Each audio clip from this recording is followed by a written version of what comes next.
對於中國大陸嚟講，你話美國完全同日本分道揚鑣呢個講法咧，就完全站不住腳㗎。嗱，我睇咗咧唔少咧嘅中國大陸嘅藍絲，仲有五毛所講，就成日話呢個咧日本咧被美國咧拋棄㗎。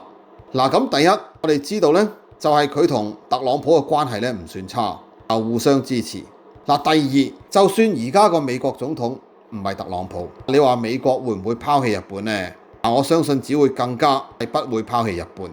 因為特朗普已經係同其他國家關係差唔多係最差嗰個總統嚟㗎啦。即係話如果連特朗普係個 bottom line 嚟㗎，已經係個最底線嚟㗎啦。如果連特朗普同咁多